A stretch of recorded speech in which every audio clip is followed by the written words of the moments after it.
Well, freighters, certainly a big part of our local history and economy. The shipping industry has more than $1 billion economic impact on the region.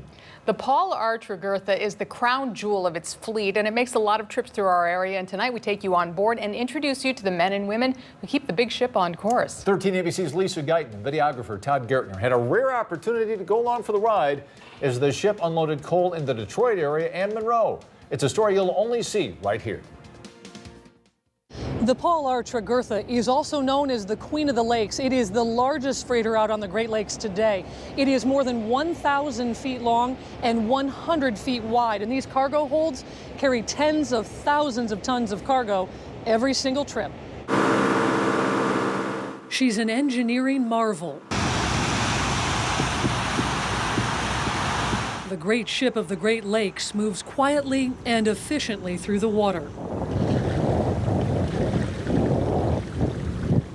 At more than 3 football fields long, not only is the ship's size impressive, so is her workload. She can move in one single trip as much as 70,000 tons, which over a season adds up to millions and millions of tons of cargo.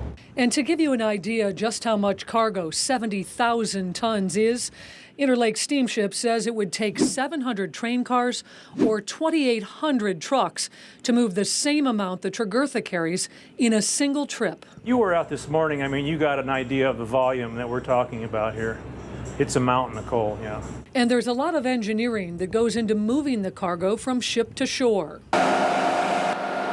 There's gates at the bottom of the cargo holds that open and close, hydraulic gates that drop onto a conveyor system that runs up the back of the ship here and up the loop.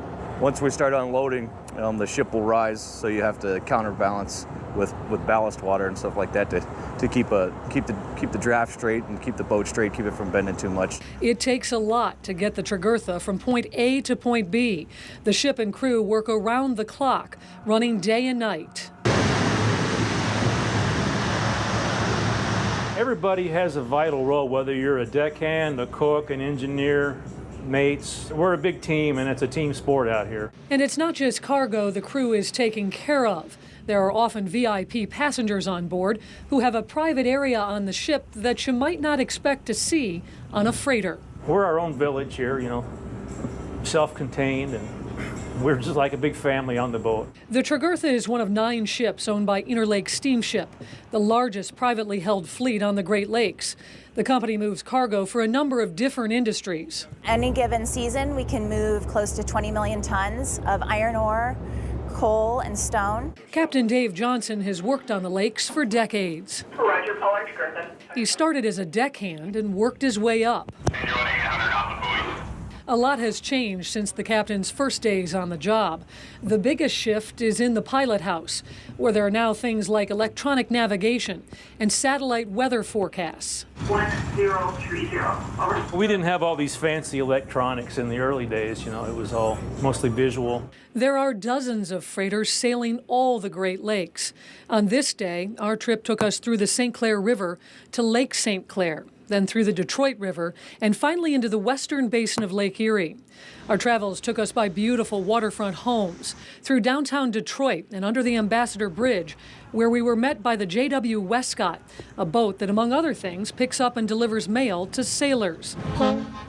This was on a gorgeous late August day, but of course life on the lakes is not always like this. Summer sailing's pretty easy. It's not too bad, it's not too windy. The waves aren't too bad, but come October, November, it starts getting pretty nasty outside. And that's when you earn your money. It's in the wintertime. In addition to bad weather, the ships can also be affected by what's in the lake. As we entered the western basin of Lake Erie, there was algae in the water, which can cause problems for more than our drinking water. It creates quite a drag. It can knock us down, a half a mile an hour or even more, which is quite an economic impact. So recent history, we've been hiring guys to come out and scrub the ship side and clear it for us. We've done that the last few years. And when it comes to the environment, it's a big priority for Interlake Steamship.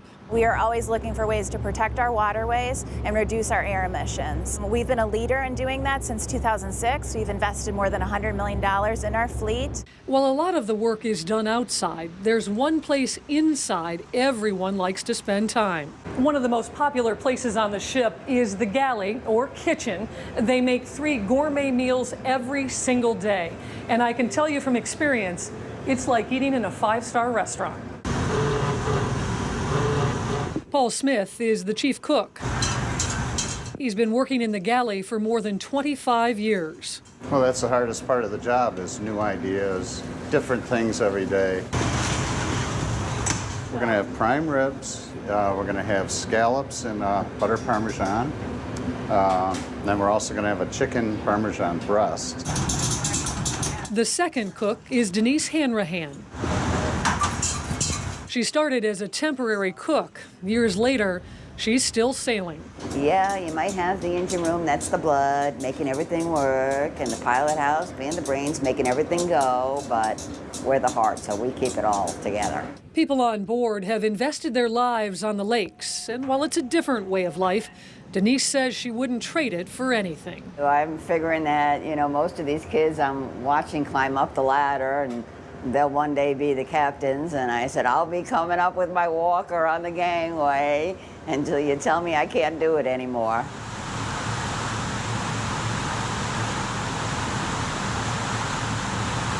Oh, who knew? Now we know. Lisa, next time you're stopped by a train, think about 700 cars. That's Holland Sylvania once a day. That's Well, I've covered a lot of freighter stories during my career, but this was the first time that I've actually had a chance to get on board one of them and make the trip down the river.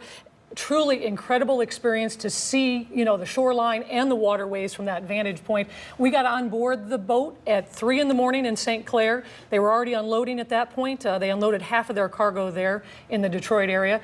And then we made the 8-hour trek south down to Monroe, and then they unloaded the other half of the cargo there. So much work goes into getting this ship from here to there and back. How long are these crew members on? For one job at a time or one period at a time? They work very long hours. They're out there. They can be out there for 60 days on, 30 days off. And when they are out there, they are on 7 days a week. Now, the ships obviously have a couple months off during the winter time. They usually go from March into December or even January. So the average crew member's out there for about 6 or 8 months a year. Wow. So how do you get to be part of that VIP room there? Or can any of us get on there? Absolutely. There is a way for you to get on board. There's a fundraiser coming up for the National Museum of the Great Lakes. It's called Luck of the Lakes, and you have a chance to win a ticket, and we're going to hear more about that coming up later in the show. Oh, interesting. How about that? We'll look forward to that. Fun. All right, fascinating, Lisa. Thanks for sharing that.